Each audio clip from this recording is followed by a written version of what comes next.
Welcome to the special talk show Ins and Out with Sim. Today we have Foreign Minister of Andorra. Andorra is a country which is very tiny, a small country between France and Spain. How this country is tackling this Ukraine crisis, how this country has tackled the pandemic, how this country is going to develop the business and tourism, and also to have the different new relationship with different countries across the world.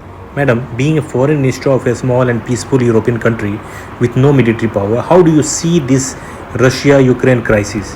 How will this be resolved? We think that it's impossible to bring out solutions without the multilateralism and the cooperation between the states. So that's why our priority at the Ministry of Foreign Affairs and in the government of Andorra is to cope with the United Nations and other international organizations. Concerning the role of India at the United Nations, I may say that it's a very active country, of course, a member of this year of the Security Council that I'm sure that brings also ideas and new ways of working in order to help the House of the United Nations to go further in this and their objectives. What other prospects that you are looking for the business with India? Are you going to open your first embassy or consulate in India when you are going into the expansion mode to have the different diplomatic relationship across the world?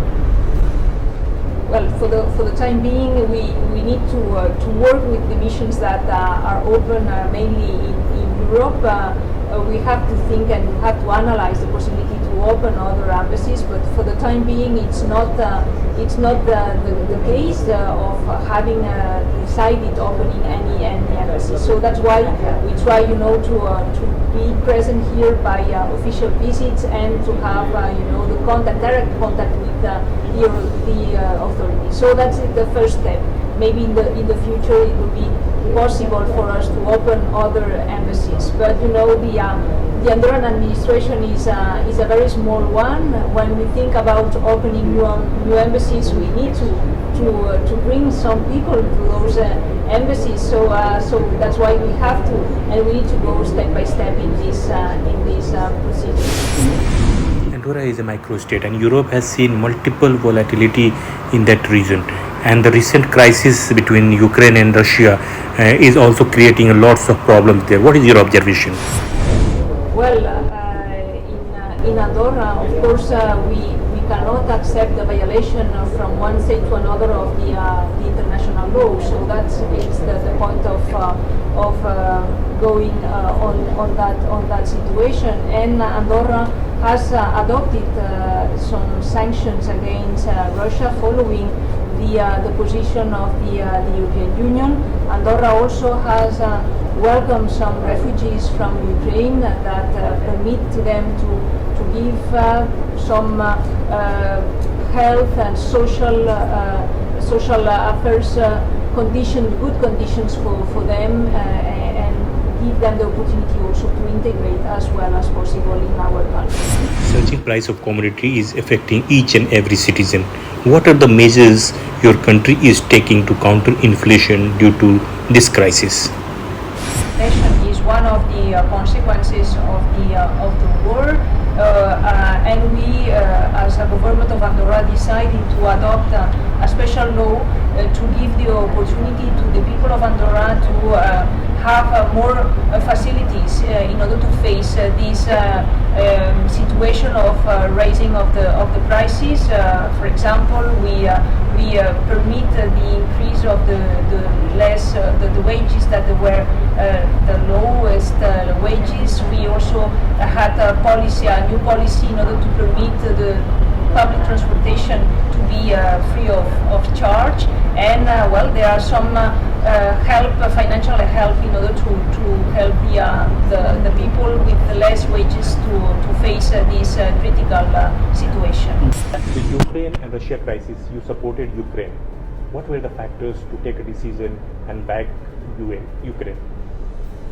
Yes, that's correct. We have supported this resolution on March. At the beginning of the war, we supported that resolution. As I told you, in our constitution, the respect of the the international law is one of the principal points that we need to take into consideration. Andorra is also a member of United Nations. Has your country ever supported the Indian resolution in General Assembly? Well, of course, we try to support. I don't know how.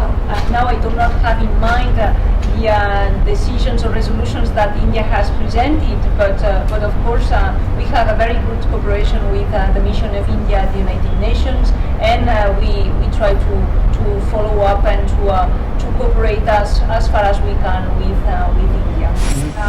We are living now in a situation where the international order is changing, and of course there are some situation between big countries, and from Andorra we are observers of that, and in our position of course what we promote and we always have promoted is the dialogue between the different countries in order to face complicated situations, and specifically in order to achieve a good solution for all the countries, and especially for the population of those countries. We always have to think about the civil society, and that's why the resolution by a dialogue and political solution is the best way. Being a microstate, how do you face the current geopolitical changes when the two world powers are posing themselves very aggressively? And what is your suggestion to other microstates of the world?